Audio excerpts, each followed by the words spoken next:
Welcome, friends. It is our great pleasure to introduce you to SICOT Pioneer. Pioneer is a program of innovative orthopedic networking, e-learning, education, and research that was designed to fill the gap left by the absence of face-to-face meetings, courses, and other activities during the 2020 coronavirus pandemic. But Pioneer has become so much more than this in the intervening year. Pioneer is a virtual, but also very real community of like-minded orthopedists striving to help not only themselves, but one another.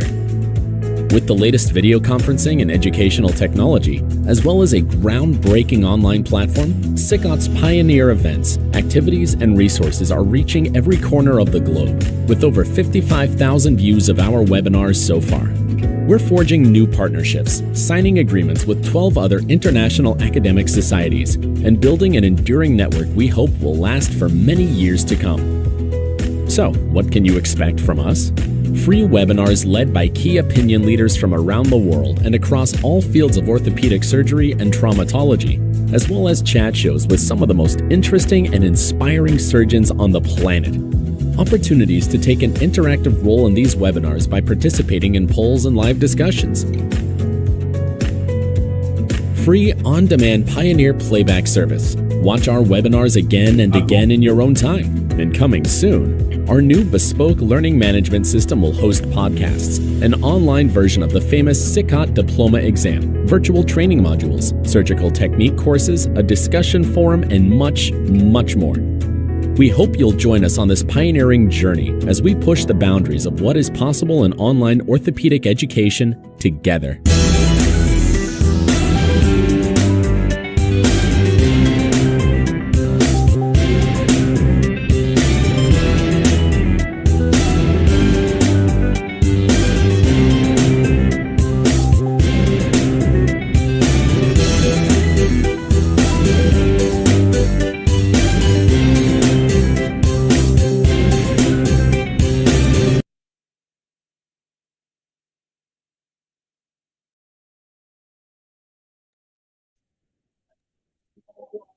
Good morning, good afternoon, and good evening.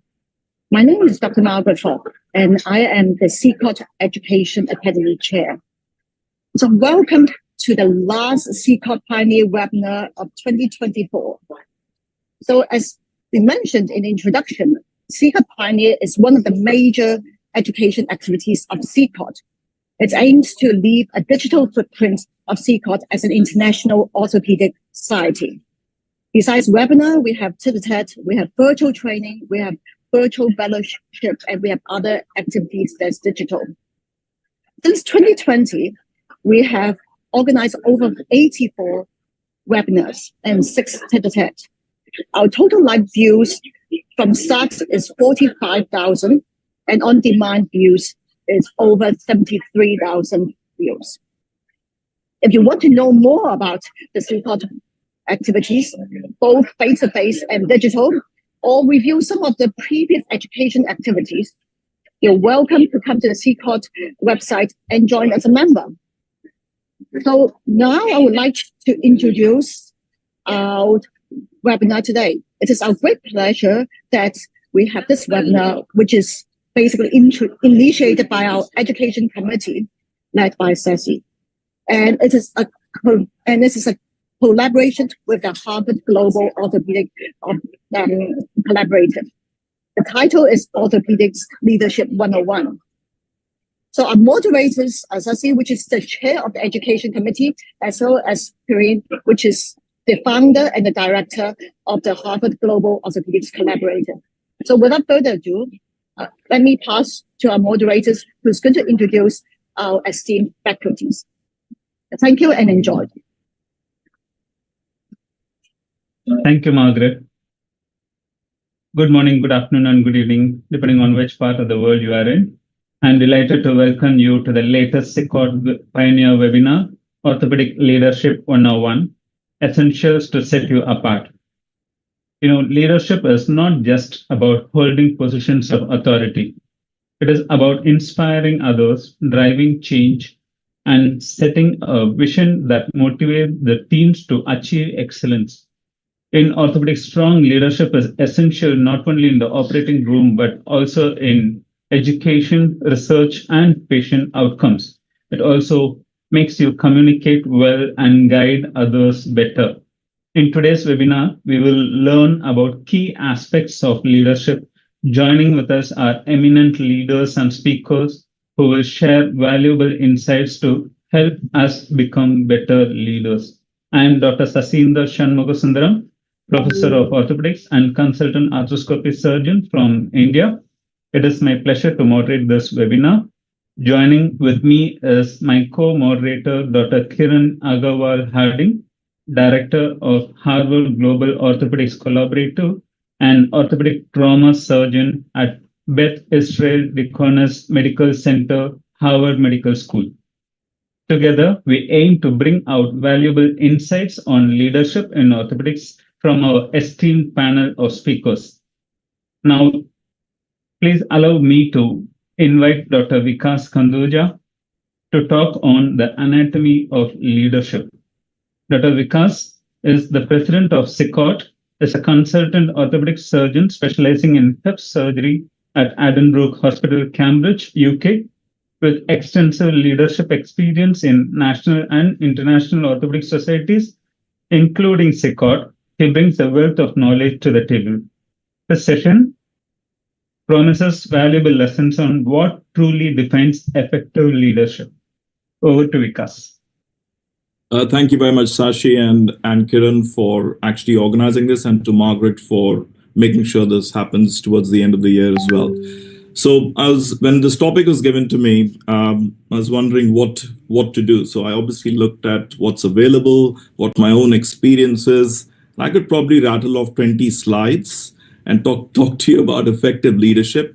But instead, what I decided to do was we'll spend about 4 minutes, because we've got extremely eminent speakers out here with extremely good leadership skills. And I'm going to ask them, all of them, one question. And hopefully that will then tie in with the 4 minutes of my talk, which I want to give you about what are the effective leadership skills that you need to have. So Kiran, we start with you. One leader that's inspired you and why? The leader that I would say, and who I quote at the end of most of my presentations, is Nelson Mandela. His values-based leadership and persistence is something that is always very inspiring to me. Okay, brilliant. So we've got two qualities there: value-based leadership and persistence. Hatem, we go to Middle East. Who's one leader who's inspired you and why? Thanks, Vikas. Actually, I have to say my inspiration really has been Professor Said, what he's been able to achieve, persistent hard work, and he's been able to achieve things that have not been achieved before, opening up doors outside our country and outside our regions unknown before. So this was definitely a great inspiration for me.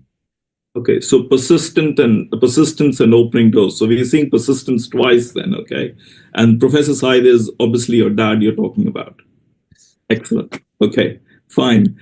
We go on to Hong Kong now. Margaret, your inspirational leader and why? My inspirational leader is Professor S.P. Chow, which is the one who inspired me to do hand surgeries. He basically wouldn't ask me to do what he asked me to do. He basically asked me to go abroad and learn from other things and come back. So he doesn't want to restrict what it should be learned from what is given to me. He wants me to expand and then bring back something and inspire the others. So that's my inspiration leaders. So basically what you're saying, the inspiration is, he becomes an inspiration because he wants to create more leaders. Yes. Okay, yes. Okay, get that. Brilliant. Sasi, we go on to you. Okay. The leader I would like to emulate for many reasons is Mahatma Gandhi. And what I want to point out with his leadership is the vision, the courage, and the empathy. that he brings together. Being courage is not sufficient. Having empathy to others, to let others also grow along with you, is very, very important. In addition to the perseverance and values. Okay, so again, we're leading on to, like Nelson Mandela, value-based leadership, the values that Mahatma Gandhi brings along. Okay, thank you. We go on to Joseph. Joseph, who's the leader who's inspired you, and what are the traits or attributes for that leader? So I had the privilege of training with someone you may know as Bruce Browner. Yep. We all know Dr. Browner from his international work and skeletal trauma.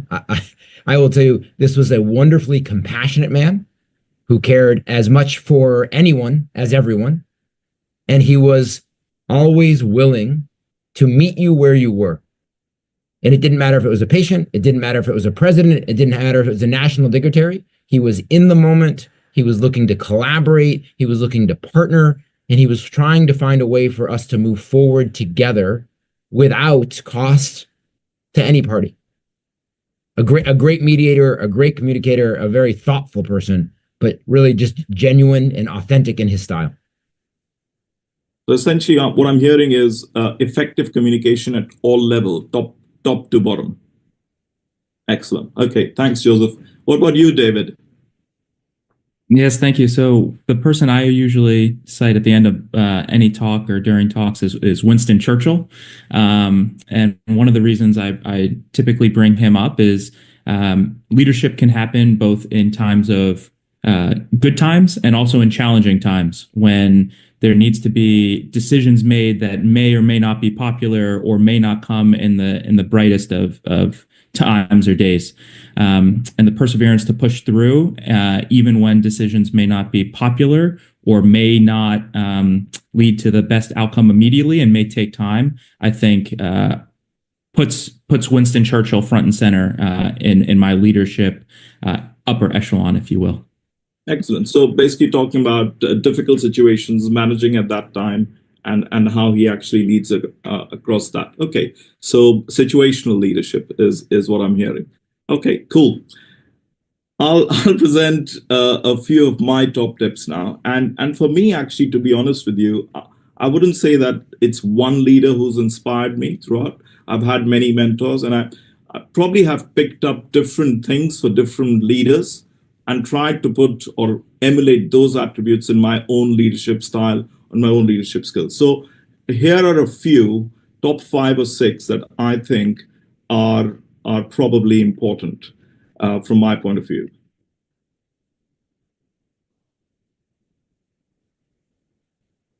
Okay, so I bring you greetings from a biomedical campus in Cambridge, ever growing. And if you ever want to be here, I would be delighted to host you. These are my disclosures, none of them relevant. So the first thing, and we're talking about leadership in orthopedics. So the first thing I would say, and tell all my juniors as well, think of it as the cake and the icing. Now, our cake is being a good orthopedic surgeon, being a good doctor. That's the first thing you need to establish. That's the first thing you need to do. So if you want people to look up to you, you need to be good at what you're doing. So get your cake right first. And then you can get all the other bits, right? The research, the teaching, the leadership, and that's all the icing. But be a good doctor first. So that's the first thing I would say. The second bit is you must walk the walk, and then you can talk the talk as well, okay? Doing just one bit is not enough. Again, it goes down to the basic fact that you need to be good at what you're doing. So if you look at all the key opinion leaders that we look up to around in orthopedics, the first thing, the reason why we look up to them is because they're good surgeons, they're good at their work, they're good researchers, they're researching hard, and they're actually effectively changing practice by doing something good. So you really need to talk the talk, but also walk the walk. So that's extremely important in our field. The other bit which really stood out for me was from this book. It's The Leader Who Had No Title by Robin Sharma. And one thing was, he gives an excerpt where there's this lady who works in the hotel, and all she does in the hotel is actually clean rooms every day. And she's been doing that for the last 30 years. But right from the peon in that hotel to the most senior manager and the boss. Everybody respects her. And if the boss needs to make a decision, he actually speaks to her about the hotel. And all she does is takes pride in what she does. She basically speaks to everybody, is extremely polite, knows what's going on in the hotel. So doesn't matter what you do, whether you have a title or not, it's the job that is given to you that you need to take pride in and do it to the best of your ability, and automatically you'll be leading that. So that's extremely important. So it's not the titles.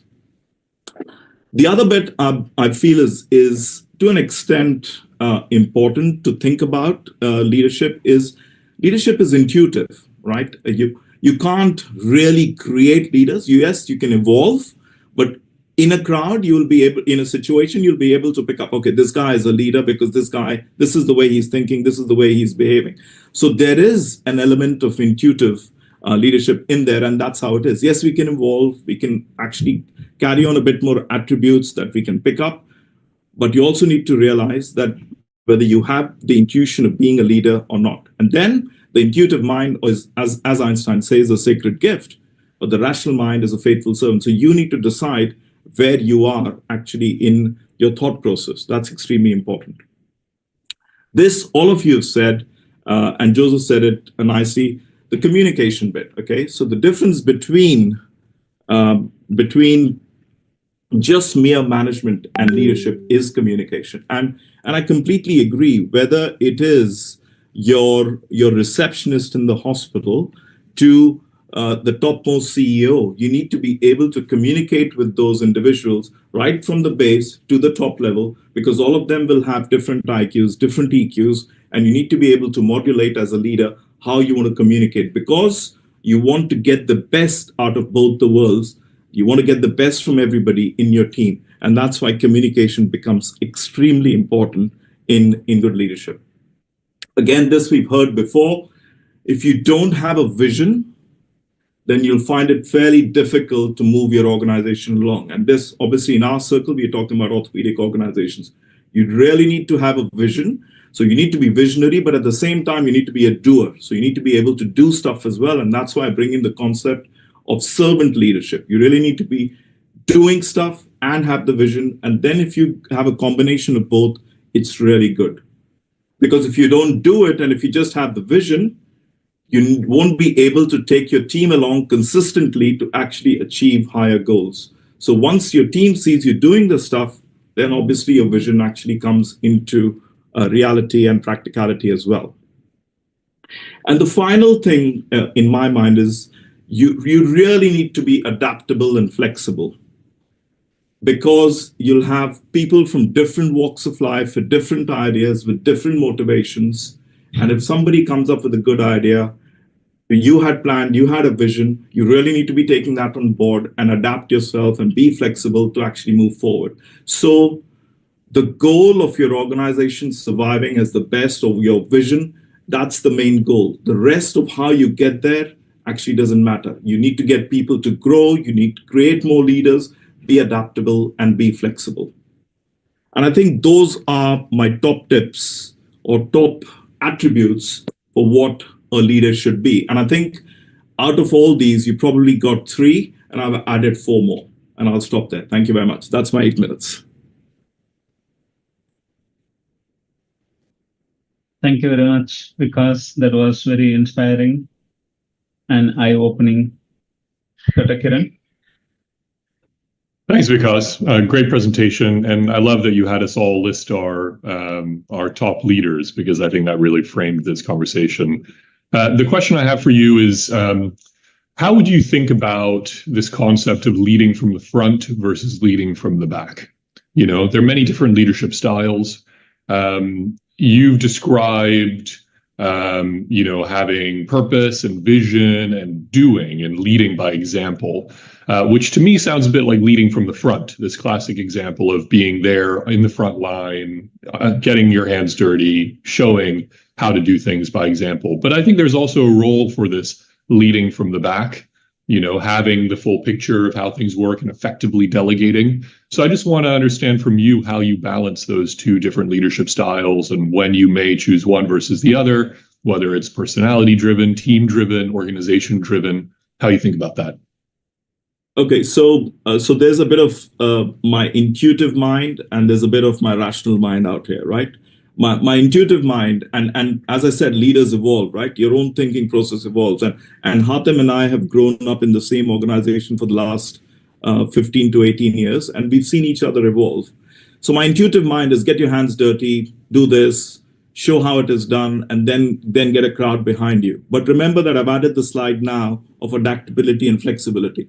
So if Hatem as the president-elect is doing something well, I just need to stand back and say, well done, buddy. You go ahead with this, take the ball, go to the next stage, okay? So there is a lot of that happening as well. And the more you think, the more trust you have in individuals, the more trust you have in your own leadership style, you become more adaptable and flexible to that. So there is a bit of both going on. So I don't think it's one versus the other. I think your leadership style will actually have both. You become more adaptable and flexible. You are intuitive. So there are areas where you're actually going to take the lead on because you know that that's your USP. And then there are areas where you'll actually leave things behind and say, okay, you got this, you got to be doing this. I'm not good at finance. Somebody else is good at finance. You take this on and move it forward. As long as we all are moving in the same direction, which is the growth of the organization, I think we're good. So the simple answer to your question is you do both. And that's why those two slides. It's intuitive and the rational thinking.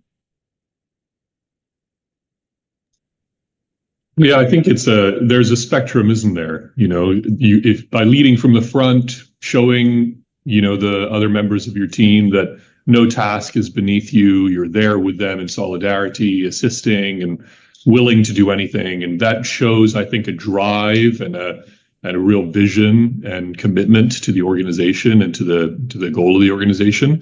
But then you can also become a little bit micromanaging, right? You can start not trusting your colleagues with certain tasks and not allowing them to grow and expand their abilities by taking over certain responsibilities. So, and then on the other side, leading from the back and just being the, over delegator, acting as if you're above everything and not willing to get your hands dirty and above the fray, I think can also be bad. But then, of course, stepping back and having that larger vision can also provide a lot of great opportunities for direction and guiding your colleagues. So I think there's a spectrum, of course. You can stray too far to either extreme, but finding that happy medium, I think, is a bit dependent on who you're working with, the tasks that you have, and also the skills that you have. And the skill set of the individual that you're going to live things to, right? Absolutely. There are times, again, I think that's why the purpose and the vision here is very important. If the purpose is to complete a task in a given time frame, and you've given it to somebody and taken the rational way of trying to grow somebody, but at 3 months out of 6, they've done bugger all, then you need to start micromanaging there, right? So there's a bit of both. And that's why the visionary leadership with the doer comes into play. So yes, you need to have the vision, but at the same time, you need to have the ability to do the task if it's not being done, because your ultimate goal is the task being completed. That's right. Yeah. I would actually love to hear the thoughts of our next speaker on this exact topic. So I don't know, Shashi, if you don't mind, I'll just introduce Dr. Joe DeAngelis and ask him first to comment on Vikas's talk, and if there's no time, then we can move directly. Yeah, so Dr. Joe DeAngelis is an associate professor of orthopedic surgery at Harvard Medical School, an attending surgeon, and the director of sports medicine research at Beth Israel Deaconess Medical Center.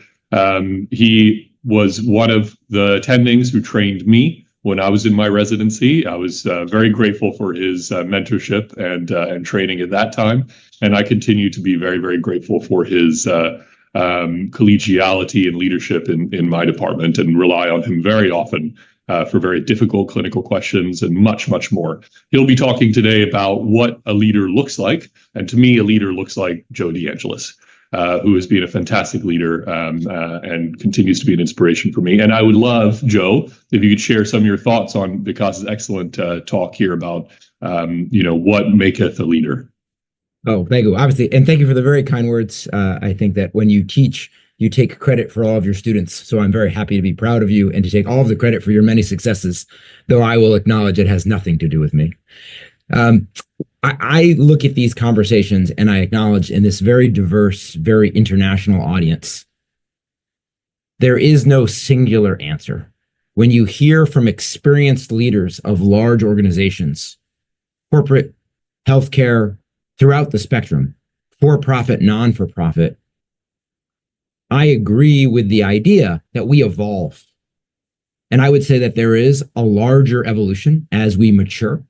We become into ourselves who we are. That might be a function of confidence. It might be a function of experience, wisdom, right? Knowledge gained through experience. But I will also acknowledge that effective leaders manage in the moment with that same level of evolution. We would say, read the room, know your audience. And so I would love, as we think through this webinar, not to identify the one true north, but to acknowledge that in every conversation, in every meeting, in every strategy session, many voices to be heard, many ways to solve a problem. And if you can benefit from the experience in the room, then the leader, right, will function in a different capacity. Whether that leader has a mop in their hand, a knife in their hand, or any other utensil, I would acknowledge there's opportunity to be had if you are willing to lead by example, lead with authority, lead with humility. And no one needs to be one. Great comment, Joe. Yeah, thanks. And again, you brought up what Vikas brought up about adaptability as well, very key. So just for the purposes of keeping on track with time, Shashi, I think it's probably best if we go ahead and let Joe present. Yes. Vikas, thank you for that excellent presentation and wonderful discussion. And we'll get back to it at the end of the session as well. All right, Joe, just for clarity, any trouble seeing the slides? No, it looks great, Joe. Go ahead. All right. It's great. You can just make it slideshow. Right. I apologize. My controls are in the way and I can't see my make slideshow button.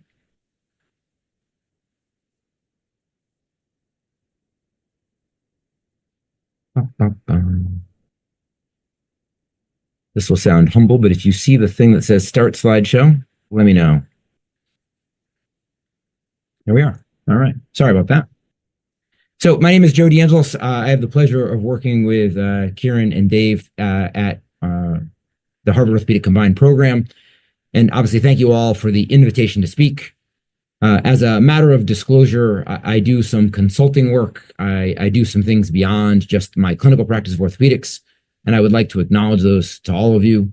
I don't know that they influence what we're going to talk about. I do think that my experience has informed what we're going to talk about. Almost in a perfect narrative, you and I, we're all in evolution. So the picture that we have in the brochure, the picture that you see here is who I was as a brand new attending. I think this was my second or third day, having started work in September of 2009. I will argue that 17, 20, many years later, we all look a little differently and we'd like to benefit from that experience. But it's a sharp contrast because when we talk about our appearance, I think we sometimes talk about the cosmetics, how we look. We talk about our language, our use of words, our use of our voice. And of course, we talk about our physical presence, right? Our body language and how these tools help us inform a dialogue, help us inform a leadership style. And I would say all of them are clubs in your bag. So for the golfers in the room, hitting the perfect shot is aspirational. But I would say that doing the best you can in the moment is our goal. I have just started my 16th year of clinical practice. I would say that my brand is in evolution. So for anyone looking to lead people, I think to thine own self be true. If you can know your own brand, if you can identify who you are, what you offer in the opportunity, what you offer in the moment, it helps make some sense of what we're doing. A lot of what we've discussed today, including this idea of communication and adaptability, is really about acknowledging expectations. Your expectations of yourself, your expectations of your colleagues, your expectations of your partners and your patients. Because intrinsically, we all agree that if we can meet expectations, it will improve satisfaction. And I use that generically, but to acknowledge that's global satisfaction. Are you happy? Are your patients happy? Are your colleagues happy? Is the organization doing the work it was intended to do such that we are satisfied? We are enriched. And I will acknowledge during difficult times, we sometimes lose sight of the importance of our work. And it's easy for leadership to become distracted by the many pressures they face, whether those are financial, related to personnel issues, related to security issues. We have acknowledged this in a couple of different ways, and I appreciate the dialogue. Effective leaders do both managing up and down, sometimes from the front, sometimes from the back, as was advised to me. Sometimes it's a pat on the shoulders, other times it's a nudge in the right direction. But knowing that you have that adaptability, knowing that you are changeable, and using your personality, your presence, your ways of communicating, all well within your right to help an organization move forward. And a million years ago, when I was a new undergrad and I was starting a new job, every morning I would walk into work and my boss would say, "Thanks for coming in." And I was very politely the lowest person in the organization. And I always thought he was joking, but it's acknowledging this idea of choice. You have the ability to do what you want, and that's a gift. Accepting that gift helps us all move forward. So, you are your brand. If you have an opportunity, please come visit us in Boston. We'd love to see you. This is iconic Fenway Park. This comparts something to all of the loyal baseball fans of the Red Sox nation. But if you happen to find your name on the Jumbotron, it becomes your own for a moment. And owning your brand, knowing yourself, who you are and what you represent, helps us formulate this idea of effective leadership. I think of what we're discussing really as a formulation of leadership presence, because it is fungible. It is this thing that you can identify with. We all have mentors. We all have leaders. We all have coaches, colleagues, people that help us through difficult situations, people that help us find our way. And I think of this idea as your brand, your authentic true self, and knowing it will inform what you do. It'll inform how you do. It'll inform all of the ways that you spend your time. If you have a moment to visit, if you're willing to get up early in the morning, there are things to be seen bright and early. If you have an opportunity to watch the sun rise over Angkor Wat, it puts some things in perspective.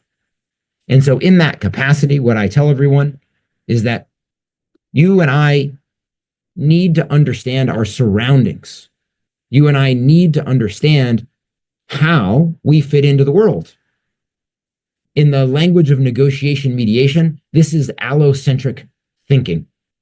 If you can understand the other party, if you can understand what is expected of you, it helps you understand your expectations of another. And in meeting those expectations, we can find success. But if you and I do not acknowledge that the people above us, the people below us, to our left and right, have those expectations, then I cannot comport myself in a way that helps move the organization forward. If you have a chance to work with a great chef, they can tell you the ingredients. But for some reason, no matter what I make, will never taste as good as what my grandmother made. And so a friend of mine is named Filippo, and in the back of his freezer, he found frozen the stock for his grandmother's cioppino. And at the end of her life, she had made some extra food and she had saved it and secured the recipe. And to the best of his ability, he spent his entire career as a chef trying to recreate the flavor of his youth. He's trying to match that unspoken, very intrinsic expectation. And you and I would say it has a little bit to do with the stock. It has a little bit to do with the seafood. It has a little bit to do with the bowl and the plate, but it has everything to do with being in that moment and being with those people. So whether this is a therapeutic relationship, whether this is a mentorship role, knowing expectations, meeting expectations can help both parties achieve. For you and I, sometimes that means setting an expectation and asking people to join with us and to move in a direction. Many times it's about acknowledging that we did not reach our expectation, either because I have not delivered on the promise or because we faced headwind, we faced difficulties. But even in that acknowledgement, we can find the commonality that allows us to move forward in a productive and constructive way. Every time you and I step into the kitchen, we're trying to make the best meal of our lives. Every time you and I enter into surgery, we're trying to do the best we can in the moment. And that helps us take an organization, take a meeting, take a dialogue, and help it reach its potential. Now, the challenge is that you and I will face many different relationships. Without the people around us, we cannot do what we do. If the floor is not cleaned, if the instruments are not sterile, if no one hands me what I need during a surgery, I am not very successful doing a surgery. But you and I also come at this with expectations. The people for whom we work need to provide an environment, the fertile soil, the sunlight, the rain, so that we can grow as an organization. Before I went back to medical school, I was a high school science teacher. I taught at this little school on the Aventine Hill. And my first apartment was in a convent at the top of a hill that overlooked Circus Maximus. And I asked somebody, I said, what's the name of the street? And they said, well, Clivo de Publici. Now, Clivos means slope. It's from the same word as chisel. De Publici means of the public. And this was regarded as the public's hill. You could sit on the hill and you could look over the city of Rome. And like many things in egalitarian societies, you and I look for that parity, that everyone has a voice, everyone has representation, everyone has a place. And to lead organizations, we will make that acknowledgement. You and I will do what we can to make sure everyone has a seat at the table and fundamentally allow everyone to prosper, to reach their potential. But that does mean working from the front, from the back, from the middle to the side. And inevitably, we are faced with choice, whether that's getting out of bed in the morning, sharing some time with some friends to give a talk and a webinar. This is a picture of, in the distance, the spire on top of Telegraph Hill in Boston, Massachusetts. I will say that U.S. history is a checkered thing in an international audience. So when we look at our own Revolutionary War, independent of our British forebears, in 1776, Henry Knox and a group of men went and stole the guns from Fort Ticonderoga in upstate New York. They dragged them across what is now the Commonwealth of Massachusetts, and they put them where that spire is against the rising sun. And as the sun came up and the fog lifted one morning, they showed their arsenal to the British troops stationed below in the Bay of Dorchester, and that prompted the British evacuation from Boston. You and I would say, looking at history, that was a bold, historic choice. You and I will acknowledge that the troops at Fort Ticonderoga were sleeping when they walked in and took the guns, but never let the truth get in the way of a good story. Making those choices, being courageous, accepting our humility, how we talk, what we wear, to whom we speak and when, is about agency, it's about voice, and it's about empowerment. Please remember that you are doing well. You're doing the best you can with what you have, but own it. Be your true, authentic self. Understand the people around you. Think about their expectations. Think about your own expectations so that we can level set to reach that level of satisfaction we desire. Look around. Remember that your job is not singular. You play lots of roles. You have lots of opportunities. Making those choices helps everybody move in the right direction. Obviously, thanks as always for having me. If I can be of any help, any concern, please let me know. Thanks, Joe. Great talk. You hit a lot of important points there. Just one question before we move to our next speaker, because we are running a little low on time. As the world is evolving, a leader is looking different than a leader looked maybe 30, 40, 50 years ago, right? And there's a wonderful evolution where the face of a leader is different, right? We're seeing leaders of different genders, different races, different ages, different cultural backgrounds. How do you balance being your authentic self, but also meeting the expectation of perhaps other senior leadership, the patients we serve, and appearance sometimes really does matter there, right? Do we fit into somebody's expectation of what they think a leader should look like? Or do we challenge that a little bit and push the envelope? Just curious what you think about that. Well, and again, incredibly insightful point, and I appreciate the acknowledgement that there is no singular solution, but we come with history. We come with the burden of history. And you hear me acknowledge this idea of brand, but expectation. As a junior member of the faculty, I, for the longest time, wore a shirt and a tie in the office because a doctor should look like a doctor. And when you're a newly minted physician, you need to look like someone they can trust. I will acknowledge things evolve. Building trust, building rapport, in my opinion, is a lot about curiosity. Who are you? Where are you from? I am not the right solution for every solution. And I mean that sincerely. Individual patients have needs and expectations. If I can get you to a different doctor that will do it better, that will do it closer for you, that will make you feel more comfortable, I will bring you there. But that's acknowledging my limitations. And so I answer your question by saying the curiosity of trying to do better is meant to improve engagement. But knowing that this is not a one-size-fits-all. And today is different than tomorrow, and it's certainly different than yesterday. So we're supposed to be trying. I believe that if you're trying, you can make it better. Thanks, Joe. For the purpose of time, why don't we move on to our next speaker? Shashi, is that okay? Yes. Excellent. Yes, thanks a lot, Joe. Excellent points. And we'll move on now to Dr. David Bernstein. So David is a senior researcher at Harvard Business School, an orthopedic resident at the Harvard Combined Orthopedic Residency Program at Mass General Brigham and Harvard Medical School. I've had the great pleasure of knowing David for many years, even since he was a medical student. And I think there's no one better to talk about this topic of micromanagement because David has this remarkable perspective, being both a resident in the trenches, but at the same time being a very acclaimed researcher working on big macro issues at the policy level. So he has that entire perspective from small to big. And I'm really curious to hear his thoughts on this very interesting topic. David, go ahead. Thank you so much. And thank you, everybody, for joining.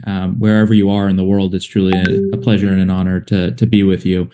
And to follow two fantastic talks and really build on what was said earlier, which I think is critically important, and really demonstrate that leadership is a theme. There's multiple different tools in our toolbox to be an effective leader. And I hope this adds to the discussions before and that will follow me. And so as with others, I want to just put my disclosures up here again. I don't think they really have much specifically related to this, but I do think that our experiences, our disclosures, and what we do influence how we develop. And so I do want to make this known. So I want to start going back and thinking about from a 30,000 foot view. What is the goal of what we do every day in orthopedic surgery? Oftentimes we're in the midst of, in the trenches, doing research, seeing patients in the operating room. And in the moment, the goal may shift. But ultimately, there's one goal in my mind of what we do. And that's to increase function, decrease pain, and improve quality of life through excellent musculoskeletal care. That's what we want to do. Whether it's research and that drives the changes in the clinical realm, whether we're in the operating room caring for a patient, whether we're in the clinic setting trying to diagnose a patient. Why patients come to us is because of this. They want a better quality of life. They want to play with their grandchild. They want to go back to work. They want to live the life that they have sought to live for so long. And we are very fortunate through training and through the expertise gained over the years to have the ability to help them reach their goals in many cases, or move towards the direction of reaching their goals. And so what matters most are patients and the outcomes most important to them. And I want to just set that as kind of the frame for the rest of this talk, because I think it's really important to always remember our North Star, or why we do what we do, especially when it comes to leadership. And so turning to micromanagement, one of the things that I've always heard often is micromanagement is a negative. It's bad. Never micromanage. You never want to micromanage. But I want to acknowledge that micromanagement can actually be a good thing. And as we get to the conclusion of this talk shortly, there's going to be times where micromanagement is actually a pro or necessary. And so there are some pros that I want to hit on with micromanagement. I would say that the quality of work, because of constant oversight, input, and hands-on activity, is consistent, and people enjoy not having sometimes the variability. You have a hands-on ability to drive exactly what you want in the outcome. And if you're willing to put in the time and effort to micromanage, you're going to dictate many times what the outcome is and how you get there, not just the outcome, which is a characteristic we'll touch upon in a second. And one would argue that it's easier to catch errors early. If you're in the trenches doing everything every day with everybody, you see inefficiencies, or you see issues that arise in a way that you otherwise wouldn't be able to see. So maybe you can catch errors early. Now, I'm not a huge believer in micromanagement, and I'll share why that is in a moment, but there are times where it's beneficial. And so I want to remove the veil of thinking that micromanagement is always a negative. There are pros and times where micromanagement is frankly necessary, especially as we grow in orthopedics as orthopedic surgery leaders. Now, there are certainly cons, and these are, I think, talked about more often.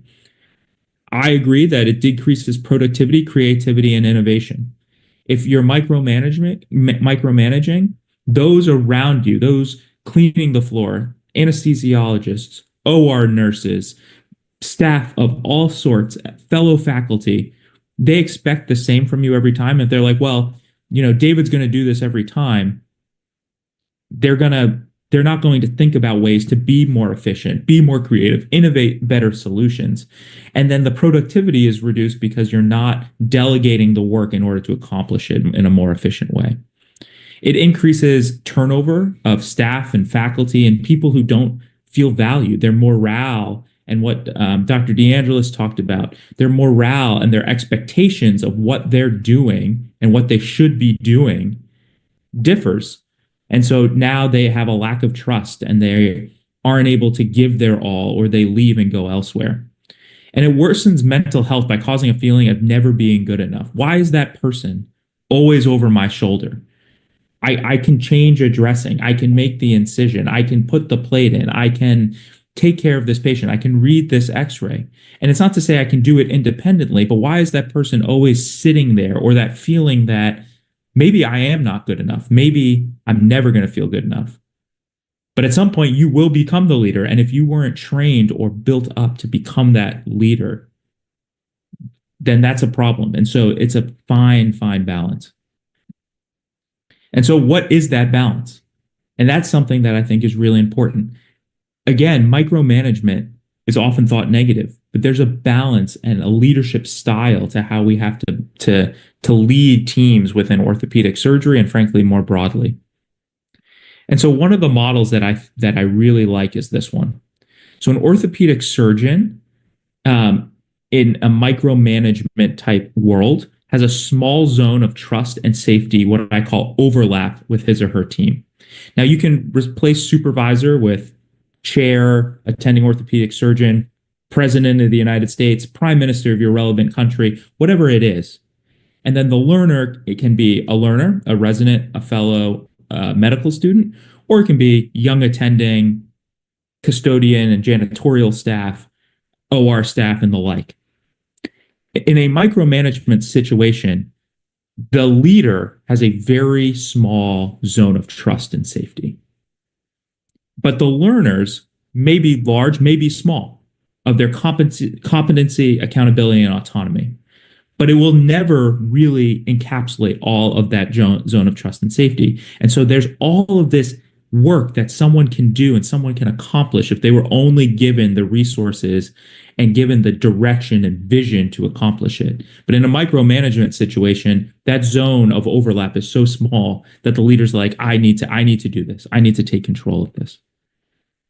But the best orthopedic surgery leaders, and I would say leaders in general, and building off a comment earlier, are adaptable to the setting and to his or her team members. And so if we look at this, it depends on the situation, who you are, and what the team is around you. For your zone as a leader of trust and safety, it can grow bigger, it can grow smaller, and it can lead and overlap with others. Similarly, the learner or the junior faculty member or the janitorial staff or insert anybody else on your team, their zone of competency, accountability, and autonomy is also setting dependent and based on experience and their opportunities up until the time you're working with them. And it may grow and shrink as well. And what the best leaders determine is they look at the zone of overlap and they say, okay, I have now worked with this person. I understand our mission and our goal, and I am looking for this zone of overlap. And in this zone of overlap, as long as we're going towards that goal, which I touched on earlier, the outcomes that matter to patients, why we do what we do, whether they make a slight right or a slight left, if they stay on that road, I'm going to let them fly. I'm going to continue to allow them to do what they do, but I'm going to ensure that they don't make that right-hand turn off the road. And so I think leaders help set a vision and target goal, and then put the right teammates in the right spots and guide them towards success. And so micromanagers keep them on the center of the road the entire time. To them, that is what they think is the most important. They need to stay right in the center. If there's one way of doing it, that's what's important. But again, going back to the beginning of the talk, I don't think that's the most important thing. I think the outcomes that matter to patients, why we do what we do, as was mentioned earlier, is the goal, not the journey or the processes. And so the best leaders will put up these fences to guard you or guide you, but allow you to take a course that may chart the entire road in the left lane and the right lane, but ultimately continue to push you in the right direction. And so I conclude with the right amount of management keeps the team from crashing and on the road to achieving the goal. Sometimes that might be micromanagement. If someone takes a right-hand turn and they're about to crash and the patient's about to have a terrible outcome, and you as the leader know that, I would not delegate that task any longer. Those zones have now shrunk, and now is your time to step in. And so to conclude, orthopedic surgery is a team sport. So every team member needs to be valued and supported to be a master at the top of their license. What their ability and able to do is critical, and to allow them to flourish, set those expectations is really important. One thing that I think is always really important to stress is leading doesn't necessarily mean doing. A lot of people will say, oh, I'm a leader, I'm going to go do that. Are you the best person to do that? Is there someone within that road that you can help them see what the goal is and support them in achieving that goal, boosting their confidence, allowing you then to do more in the future? Something to consider. Always remember that achieving your goal is what you're after. Again, we a lot of times in orthopedics, but across medicine and across different organizations, we often really focus on processes. And while processes can be important, and there are good and bad processes, a lot of times we focus and we're like, that process isn't going to work. But if you take a 30,000 foot view, you may say, that process may or may not work, but does it impact what I'm actually after? And if the answer is no, Let someone fail in that process and then support them and then guide them and say, okay, is it going to hurt that goal? No. So let's learn together to then figure out a process to actually lead to success in our goal. And ultimately, you want to titrate your level of management to ensure the team in each setting, again, it's setting dependent and person dependent, has appropriate flexibility within that road that has clear boundaries to achieve its goals successfully. So I appreciate the time and thank you again. Thank you, David. Great presentation. Certainly there's a role for micromanagement. I think all of us as surgeons, the perfect example of how these complex dynamics are in play is when we're in our training or when we're training a resident in the operating room. And that same approach is also how we are leaders of organizations and committees and whatever, right? And it's recognizing that at the end of the day, as a surgeon or as a leader, the outcome of the patient or of the organization is dependent on you. Accountability, you are responsible for the outcome. And so then there's a tendency to take things in your own hands and micromanage and do everything yourself because you know what your outcome can be if you control everything. But there's a role for graduated responsibility because at the end of the day, you're not going to be the leader forever. You're not going to be the only surgeon in the world. You have to train the next generation. You have to trust the people in your organization and the people who are working with you in the operating room. Recognizing people's skills, graduating responsibility, and allowing, as you said, people to meander a little bit within the confines of that road that you have put fences around. And then also having the confidence that if a complication arises, if someone drifts too far in one direction, you can prevent a disaster from happening, but you can also correct the course as well. Screws in the wrong place, reduction's not so good. You have the skills, you're confident in your own abilities to be able to correct the errors of others. And I think that confidence is an essential component of leadership, both in the operating room and beyond. Shashi, for the purposes of time, I'm sorry, but why don't we just move on to the next speaker, if that's okay? Yes. Thank you, David. Thank you, Kiran. Thanks for pointing out that micromanagement is not always a negative attribute. We'll have more discussions on it later. Now, I would like to invite Dr. Hatem Said to speak on clinician versus academic versus leader. Who wears the crown? How to balance the acts for success. Dr. Hatem Said is the president-elect of SICOT and the chair of the board of specialties. He is an eminent knee and shoulder arthroscopy surgeon and professor at Asyut University, Egypt. He is known for his leadership in the global orthopedic community. He will share his perspectives on balancing clinical, academic, and leadership responsibilities. Over to Dr. Hatem. Thank you, Sasi. Thanks for the invitation. Thank you for Kiran for holding this webinar. Really nice talks by our colleagues. And also thank you for choosing the topics for us. So I was asked to speak about how do you balance between clinician, being an academic, being a leader. So I just thought of giving you a small overview how I think about it, but I think this is something that will be quite variable between different people. So the question is, how do we balance, right? We have tasks as a doctor, as a surgeon, we have academic roles, we have leadership roles, but we also have our life roles also not to forget. So in the start, my first advice is you're not going to be and do everything in life, right? This is not something, don't think that any of us who's doing several of these things is doing them equally, because we cannot do everything in life equally.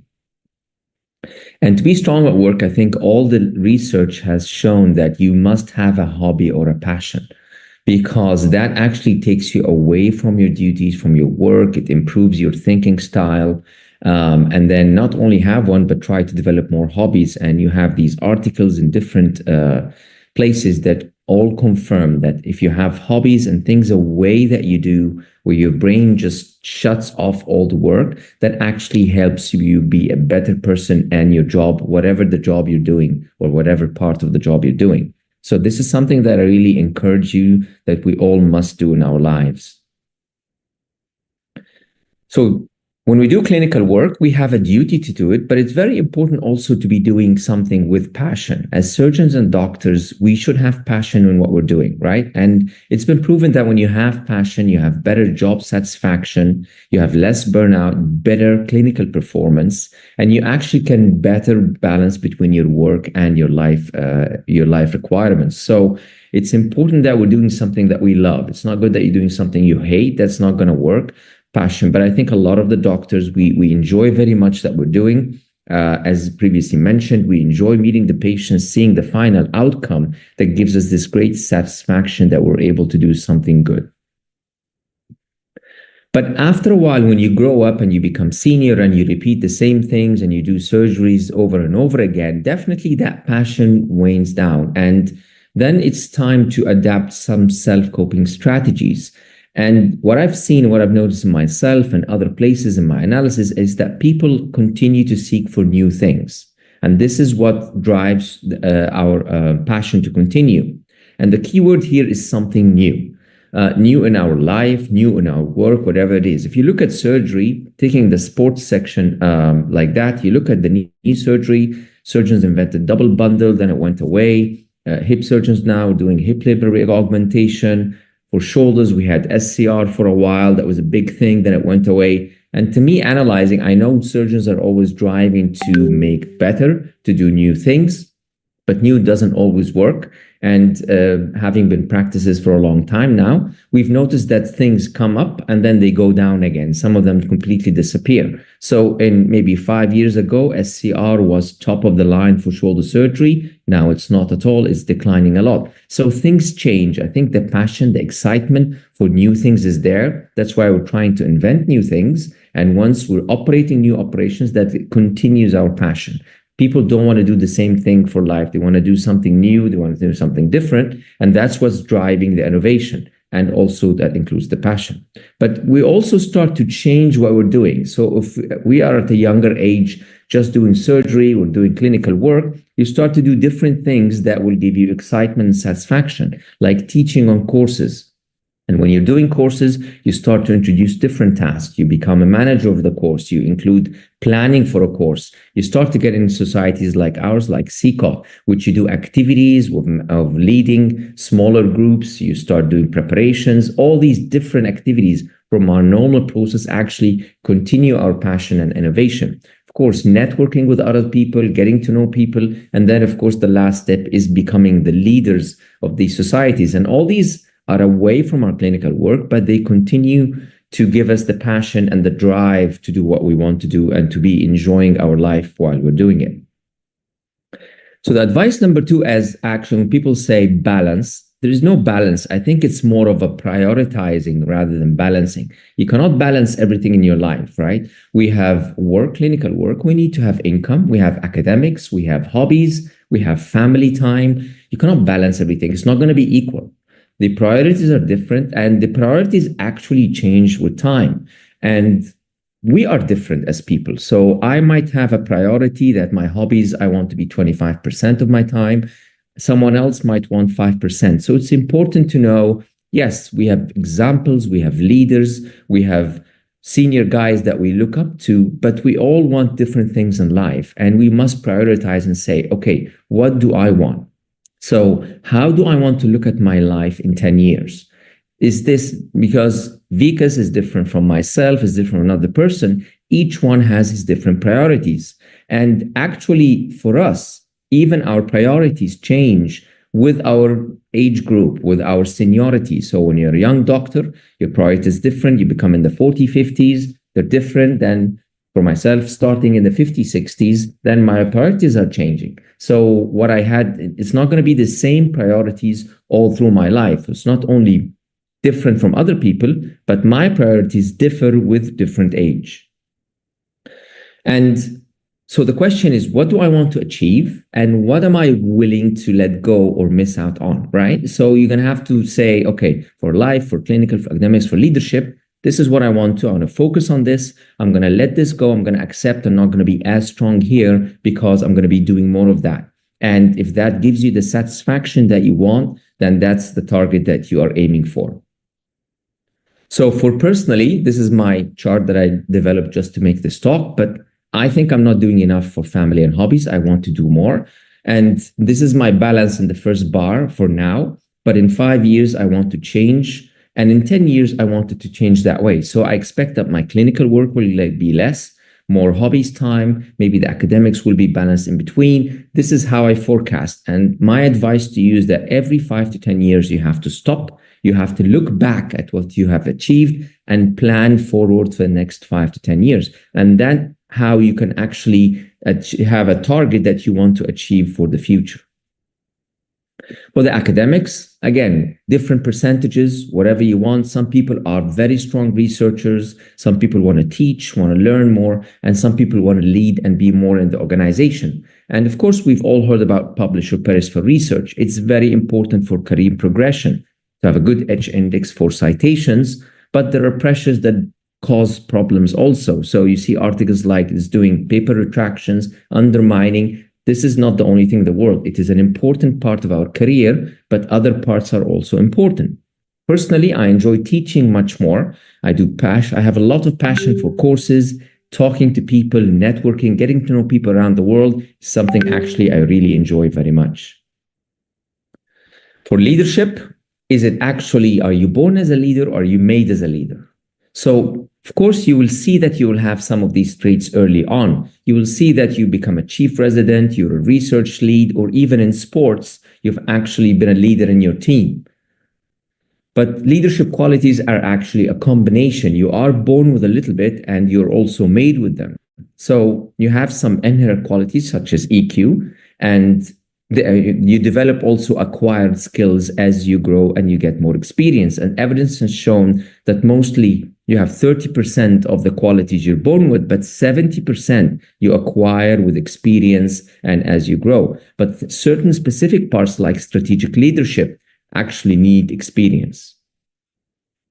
So personally, I've actually invested in a lot recently, like courses, organizational leadership. I'm currently doing the Harvard Medical School surgical leadership.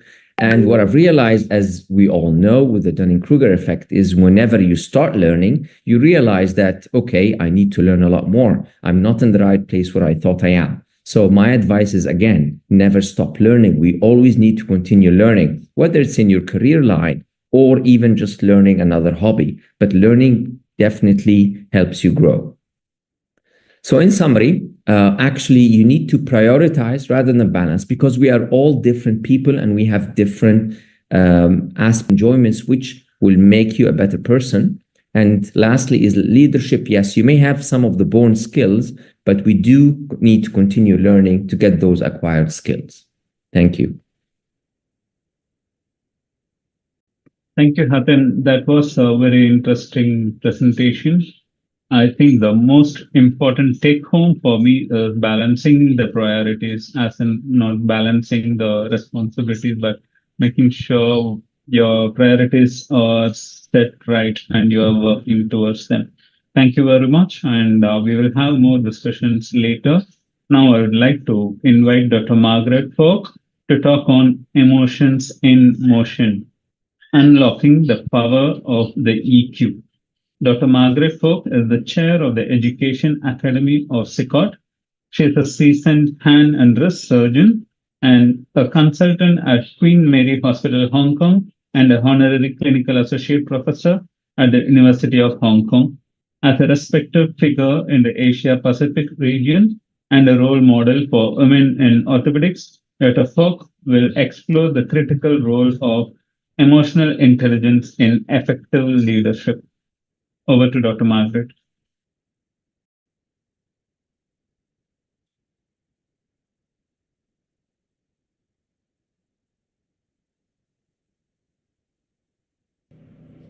Hi, so good evening. So my topic is about emotions and the power of EQ. So the definition of EQ is the ability to recognize, to understand, and to manage our own emotions and the emotions of others. And I have to say, I'm not a person with known of a high EQ. I always have the urge to try to solve any conflicts and situation. as soon as possible, so I may react before I think things through. Yet, when I spend more time in this profession, I begin to understand the importance of EQ as it enhances communications, improves relationships, as well as to foster empathy and understanding. So why is EQ relevant in orthopedics? Well, in medical profession, we need to understand that not only we have to manage the disease or the conditions, but we have to deal with people, which includes our seniors, our hospital executives, our colleagues, as well as our patients. Emotions are always being triggered in any discussions with people. But how should we manage these emotions? So what are the components of EQ? Well, that includes self-awareness, which is to recognize the triggers and our responses and understand our emotions. Then we need to control our impulsive feelings and behavior, and so that we can manage our emotions effectively. By understanding the emotions and being able to control it, we're able to maintain a positive outlook and subsequently is able to harness our emotions to pursue our goals or a positive outcome. We have the empathy, which is to understand the other's emotion by recognizing where they're coming from and respond to it appropriately. And with that, we can build effective communications. We will minimize our conflicts with each other and maintain a better, healthy relationships. So let me give you an example. If I go to a ward round and I discover the management of a patient was not being optimal, I think in the past I would call my juniors and basically tell them off and just say, what do you think you're doing? Now, I would still call my junior, but instead of just telling them off, I actually would want to find out what's happening. Is there any factors which shape their management which I do not recognize? And what were they thinking and considering during the management? I would encourage them to review the case and work out how the management could be improved and how we can go about and manage the patient now. We would like them to learn from the experience. Another example is a patient just repeatedly be admitted for the same conditions in the hospital. In the past, I would get very annoyed and angry with the patient for not being able to take care of themselves, and despite our effective treatment, and so that they can get better and then be discharged. Now, I want to find out the factors which causes him or her from having these recurrent presentations. Is it a family issues or is that a workplace problems or situation? With that, we may actually need to involve our medical social worker, plus or minus clinical psychologists for further management. We need to realize that we are not just managing a pathology or a disease of a patient, but we manage the patient in a holistic manner. The benefit of having EQ is that in the personal life, we will be able to achieve better relationship and we can improve our mental health so that we have more of a peaceful mind. In professional life, it will enhance leadership skills. We can inspire our juniors to take up more roles, and by understanding our colleagues' characteristics and personalities, we can work out how they can complement each other and create a better teamwork and collaborations. By increasing empathy within the teams and understand each other's fears and appreciations, we can reduce our conflicts and actually improve the outcomes and have better teamwork. To develop high EQ, we need to understand our triggers and to journal our emotions. We need to develop our mindfulness techniques, which includes meditations, and breathing exercise.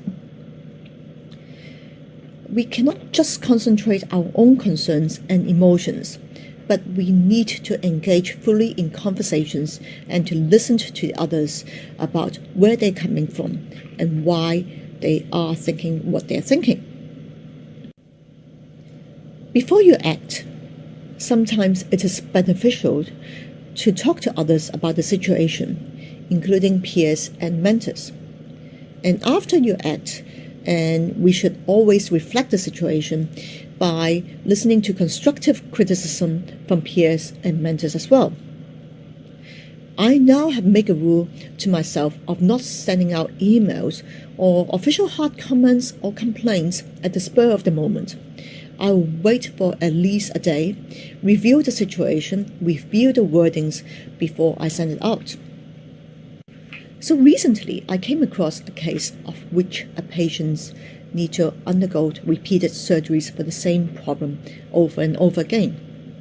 I realized that the managing surgeon was incapable to manage the case, and my initial reaction was that, why did he not ask for help? Why did he just insist on doing things repeatedly without changing his management? Yet, I find out that he did ask for help, but unfortunately it was not supported by other team members. He didn't want to escalate the situation by asking more and more colleagues because he worried about being blocked and isolated by other colleagues. Unfortunately, he was fatigued in managing the conditions for over a week, and so he given the case to other juniors to manage in emergency setting. Of course, that makes things worse and the patients become not deteriorate further. So basically, this is not just his problem, but partly the fault of the system, and the supporting system basically have broken down. So besides taking over the case and managing the case appropriately by recruiting other peers to help, I actually sat him down and explained to him that it is okay to seek help if needed. He shouldn't worry about being blocked or isolated, because if he did not get the support as he should escalate further. It is, after all, we should look after the well-being of the patients. The team also needs to be told that they should give support to the members if needed. And in some cases, they cannot give the appropriate support, they need to refer the case to others. We should always aim to have given the best management so that the patient can have the best outcome. So in summary, understanding and managing emotions is crucial. High EQ will lead to personal and professional success. So if you haven't done so, please start your journey towards enhancing your emotions intelligence today. So with that, thank you for listening, and I welcome any questions.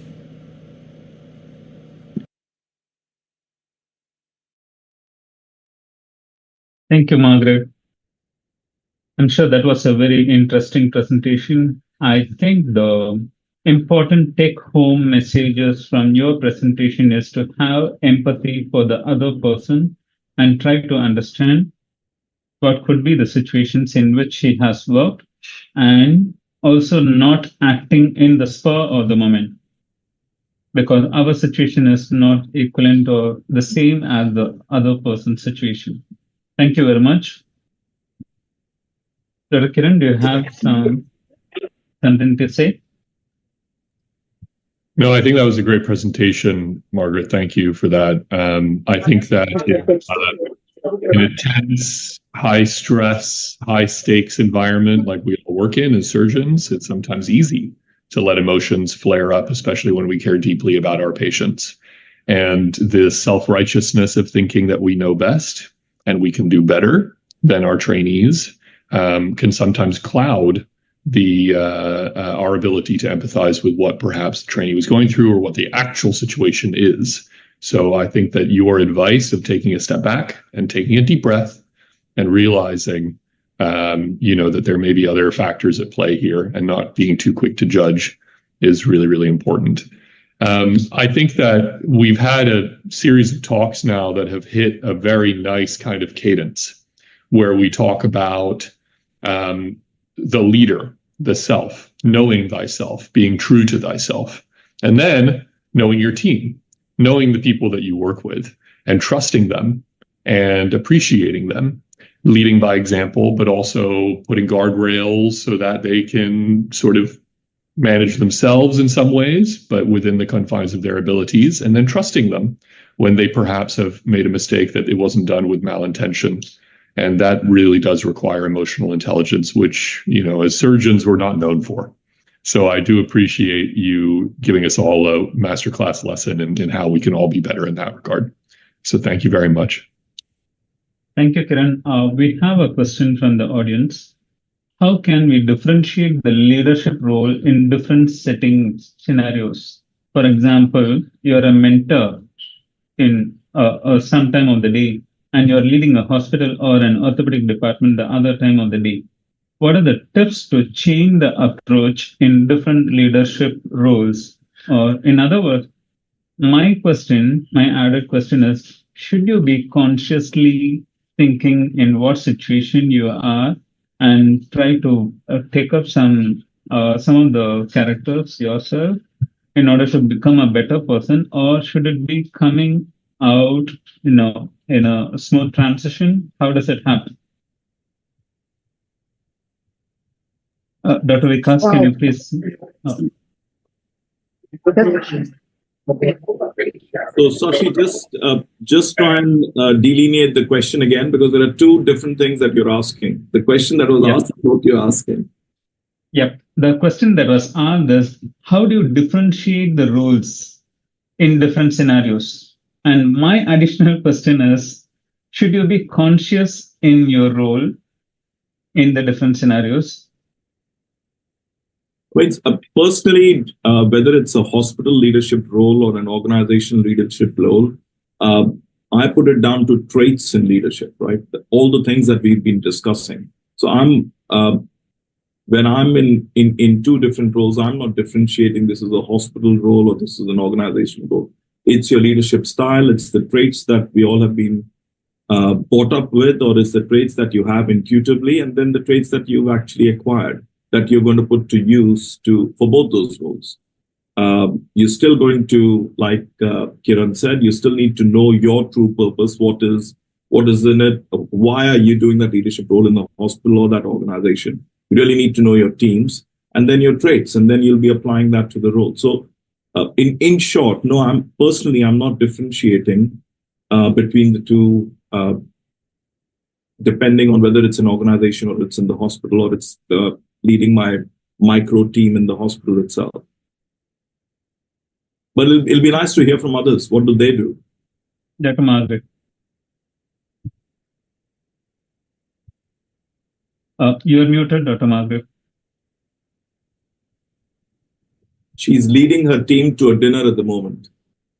Yes. I hope the dinner comes to us. Yes. Well, I basically, whenever somebody asks me in certain things, it depends on different role, I actually want to know what should I do, what is the position in my role. So I always look back and think that what is the aim for that role and what is the responsibility. I mean, I will depend a little bit. I mean, I still show my personality traits in managing and in inspiring others and in leading the team, but in a way that is also part of me that will think, is that a role of leading a team, or is that a role of I should give to others? That it's more of a delegation role that I should inspire my juniors to lead that thing. So it's in a way it's slightly different. So yeah, so I always go back to understand what my position is in that when they ask me that questions and what they are thinking of me, and what kind of role that they are asking me. They're asking me as a friend. They're asking me as as education academy chair, or they're asking me as a colleague in the hospital. That will be different ways of approaching different things. And so that's the way of approaching things. Thank you. Dr. Hatem, your points. Thanks, Asi. I think it's been highlighted. Definitely, both mentioned good points. How are you being asked is one way, but definitely you don't change. I mean, you don't change hats because you're leading as a clinical or leading in a hospital. I think these are all skills you acquire. You said, do you think about it or not? We all move from conscious competence to unconscious competence at the end. So eventually you'll be doing it automatically, but in the beginning, definitely we had different roles. We think of them differently. That's really to the point, Dr. Hatem. Thank you very much. Dr. Joe. I think, as always, they're interesting conversations, and you know that my style is very situational. So within the context of the dynamics and the relationships, you've only got so much energy in the system. You only have so many hours in the day, and I think we're all just trying to make our path. So in general, to the best of your ability, in the moment, to do what you can. Be in the moment. Thank you, Joe. Dr. David. Yeah, I think keeping the goal in mind and being adaptable to different situations, if you continue to keep the end goal in mind, it may help guide how you adapt to the team and the situation to achieve the outcome you want. And so you may be the orthopedic surgeon in one setting, but then be the purchaser of the goods to then lead the orthopedic surgery department, for example. And both have different kind of goals that overlap. But if you continue to keep the end goal in mind and know your surrounding team and what you can delegate and not delegate and adapt to that situation, you're most apt to succeed in your leadership endeavors. Thank you very much, Dr. David. I think that summarizes kind of everything. Dr. Kiran, do you have something to say? I don't think I could say it any better than everybody else has said it already. So I really have learned a lot from today, and certainly will incorporate some of these lessons into my own leadership of my team. So thank you. So to summarize, finally. I had a question if we have got a minute. Since we've got an expert panel, how do we create leaders within the organization? How do we ensure we've got the next battery of 100 leaders in SICOT so that SICOT can move to another 100 years? Just tips, one pointers from all of you. Just want to know how would you go about doing that, or what advice would you have for big organizations? How do you create more leaders or influential leaders? Kiran, we'll start with you. All right. Well, I think that a really important point that was brought up during Joe's talk is, there's the right leader for every situation, a right leader for each team, perhaps, and that may not be the same leader for every team, right? So I think having a diverse leadership workforce is really critical. Having people who can meet their colleagues where they're at and bring new ideas and new insights. And a leader may look different or may behave differently depending on the team that they're leading. So I think we as an organization need to identify those who have the leadership potential early and foster that in a diverse group of people, because that's key. And any organization will grow dramatically once we trust the leadership of a diverse workforce. And then the other thing is pushing ourselves, as was mentioned by many, to meet our colleagues where they're at. And in every situation, being authentic to who we are, but also understanding and adaptable to the skills of the people that we're supervising or mentoring. And that takes a very fine balance of emotional intelligence and micromanaging and trust. And in each situation, depending on the acuity of the patient or the urgency of the organizational needs, that may change. But I think that the empathetic leader, the leader who is on the ground and also willing to trust their colleagues is key. And I think fostering that at the organizational level takes leadership. It takes all of us doing that in our day-to-day activities and in every interaction that we have with those around us. Cool. Hatem, what's your Harvard course taught you? How do we get 100 more leaders up to pay We already have the Harvard team already there.